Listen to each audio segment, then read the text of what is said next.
Can I interest you in a little showdown in College Station this weekend? Number 9, Texas A&M playing their SEC opener against Auburn, where the Aggies have won 12 straight games against AP unranked opponents, with 11 of the 12 wins coming by 10 or more points.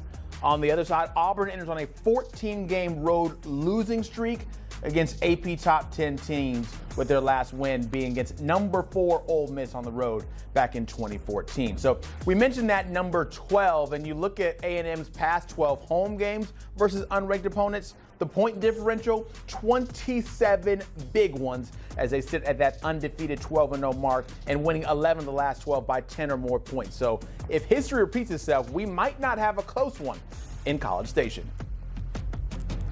But we might. So let's get a deeper diver into this conversation and bring in Carter Karels, who covers Texas A&M for 24/7 Sports, and Jason Caldwell, who covers Auburn also for 24/7. And gentlemen, let's start here, and I'll go to you first, Jason, because the Tigers are in the midst of a brutal stretch when you look at their schedule. And how many times have we heard that when it comes to these SEC teams? Ranked Oklahoma's who they faced last week. They get ranked A&M on Saturday, and then 2 more ranked opponents for good measure, all in this gauntlet. What's the best outcome for them here during this stretch?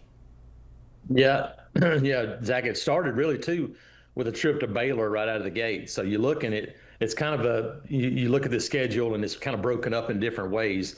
You know, you look at it, a first 5-game stretch, you have 3 road games, and it feels like Auburn's in the old Big 12 for a little bit here, because you had Baylor, you had Oklahoma, now you got Texas A&M. So it's been the West road trip for the Tigers. So you just kind of you get a bye week next week. So it's almost a reset button after this first 5-game stretch, in my mind anyway. Obviously you got Georgia, Missouri coming up and difficult games, but you know, how do you handle this first 5 games? And so Auburn's 3-1. Had a chance to win last week in Oklahoma. Can you give yourself a chance to win Saturday in College Station? Because if you could pull off the upset and be 4-1 after this 5-game stretch with a bye week, you'd have to feel pretty darn good about the way this season has started. Carter, the other side. Yeah. For Texas A&M, I mean, it's a little bit different. This is probably the easier part of the schedule. It's hard to say easy when you're in the SEC and you got the games you got, but 3 straight home games, and you look at that, 5 of your first 6 games are at home. That's a great place to be in first half of your schedule, but you'll notice 4 of the last 6 are on the road, including 3 straight. It's broken up by a bye week there between LSU and Missouri, but A&M, you look at this schedule, they could start off 7-0. It is not inconceivable now, coming off that win at Notre Dame. You could be 7-0 going into a showdown at LSU. And if you look at the next 4 games, this game coming up may very well be the hardest game during that stretch. So you win this game, you very well could be in that position at 7-0. And so this is definitely a big one for the Aggies. Yeah, Carter, as you know, they get to face my hapless Gators a little bit later on the schedule. That should be an easy win for them, and I'll just go out and say that and be honest about it. Let's talk about a way that maybe Auburn can win this game, and you look squarely there at the QB play. 255 consecutive pass attempts without an interception for Jackson Arnold. Jason, how much of a luxury is it for the Tigers to have a guy like that? Yeah, I think there's 2 sides of that coin.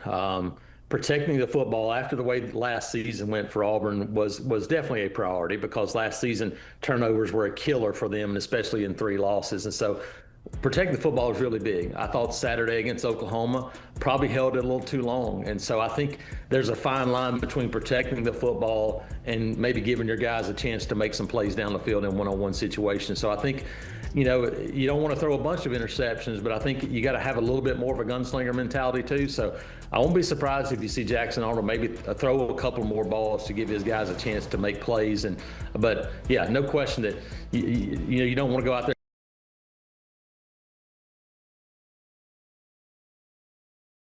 football, but may see a few more of those shots down the field, maybe in some one-on-one situations this weekend. Yeah, and for the Aggie defense going up with this guy, I mean, you watched this game last week against Oklahoma, 9 sacks given up by Auburn's offensive line. How much of that was the O-line? How much of that was Arnold holding on to the ball too long? You could maybe blame it on both, but for A&M, they'll take a sack any way they want. It's a defense that really hasn't found their identity quite yet. They gave up 40 points at Notre Dame. They gave up 20 plus in their first 2 games against non-power four opponents. And so can this be a game where they finally find their identity, where they can finally, prove themselves against a good offense with some good weapons? And, this very well could be an A&M team that just outscores teams, that they win shootout kind of games. And I think this game may be no different. But can they make those extra couple plays? Certainly with Jackson Arnold, you have to account for his legs. You also have to account for the running game that Auburn's been able to establish here early on. And then those 2 great receivers they've got in Cam Coleman and Eric Singleton, those guys are problems to deal with. And so I think this A&M defense is going to be tested. I think it starts with pressure and getting to the quarterback. We've seen Cassius Howell be kind of that guy for A&M. No surprise this season. He is one to watch, I would say, for this A&M defense, of someone that if A&M can break through, if they can get to the quarterback and make things challenging for Jackson Arnold, I would believe it has to be Cassius Howell leading that charge. So we can go from the A&M defense over to their offense and switch and look at the other QB in this matchup, and that's Marcel Reed. Carter, how crucial is the deep ball for Reed and getting this A&M offense going? Big time.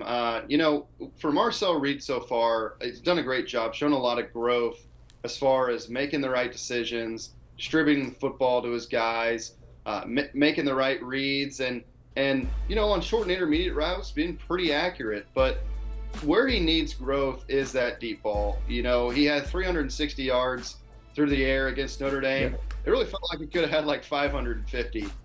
He had an overthrow on what could have probably been a 97-yard touchdown to Casey Concepcion. He had another overthrow on a big pass down the field at Amari Niblack. And there were a couple other deep balls that were a little bit off the mark in that game. And it's been a theme for him since he kind of came into the fold last year. And look, he's still young and still developing some chemistry with some newer receivers. But I think that if you're looking at one thing to nitpick, it would be that. But even then, this offense is so explosive. They already have more completions of 20-plus yards than they did all of last season, which really shows you the growth that they have had in 2 fewer games of comparison. And so all Marcel really has to do is just get it to his guys in space, make the right decisions. He doesn't need to be a superhero for this offense to be great. But, hey, if he can connect on 1 or 2 of those deep throws that he hasn't connected, I mean, you're talking about a guy who could take a real leap this year. And it's still early. I still think he can make that leap. He's just got to execute and make those throws. Completing 59% of his passes, so probably would like to see that go up a little bit more. Jason, you look over at Marcel Reed and where are the issues and spots where you think that Auburn could try to take advantage of him defensively? Yeah, it may be tough to say take advantage of a guy like that because he's so athletic. That's the first thing. I remember he came to Auburn quarterback camp when he was in high school, of course, from Tennessee. And so I remember watching him then, and you could see the athleticism. It was always going to be, would the passing game catch up? And then you look at it now, and he's a much better passer than people would have even realized this early in his career. One of the things is you have to take away the big explosive plays. And as Carter mentioned, they've got, I think, 14 passing plays of over 20 yards in 3 games. So for Auburn, can you limit those things? And look out, Concepcion is a guy that's a big-time playmaker. Watch him, at NC State the last couple of years, and you could see that. The other guy, Mario Craver, in-state kid that I probably watched play 8 to 10 times in high school over his years at Clay Chalkville High School, which is right outside of Birmingham. So this is a guy that Auburn's familiar with. Got some guys that probably played against him in high school a little bit. So this is going to be a big game for Mario Craver. So he's going to want to do some damage this weekend. So can you limit the big plays? And honestly, to me, maybe the biggest storyline of this for Auburn's defense is, can you limit what Reed does with his legs in extending plays, getting outside the pocket? That's where quarterbacks like this can be so dangerous because it makes you have to cover guys so much longer. And if you have to cover these guys a lot longer, they're going to get open. So can Auburn get to Marcel Reed and make him get rid of the football or get outside the pocket and limit that time in the pocket is going to be a big deal. So we broke down the offenses, we broke down the schedules to get to this point of the year, but now it's time for Saturday, 3:30. I'll defer to the home team first and ask you this, Carter, who wins on Saturday? I've got A&M right now at 31-27. We'll see if my score prediction changes, but that's my score prediction for now. I just think that what A&M's been able to do offensively this season, it's going to be hard to stop no matter what defense comes to town. And then I think with Auburn, they have struggled in areas that don't translate well on the road. You know, pass protection, penalties, self-inflicted wounds. Those are things that don't translate well on the road. And most importantly, just they have given up a lot of plays as a secondary. So I think A&M will be able to take advantage of that. I still think Auburn will have a lot of success offensively. It very well could be a shootout, but I've got A&M in a close one. Yeah, I've got A&M winning too. It's just one of those things. I think Auburn, I know Auburn's a better football team than they have been the last couple of years. They showed that Saturday. Even with all the mistakes that they made, they had a chance to win on the road against what I think is a pretty good Oklahoma team. And so I think they'll be in the game. Can you make those plays to win a game on the road in a key situation like this? And it's one of those things where you almost have to see it. And so I think I picked Texas A&M 24-17, and Carter's right. It could be a shootout, but it's so many times when you think of that's going to happen, it ends up being the opposite. So I think this is going to be a little bit more defensive game than maybe we expect. And so, but yeah, I think Auburn can win this game, but it's almost one of them where I got to go see them do it and prove it in this situation. Total set at 52.5 for this game, so if you're expecting points galore, you'll need to go over that. Carter Karels and Jason Caldwell, we get ready for Saturday, 3:30 between Texas A&M and Auburn. Appreciate it, fellas.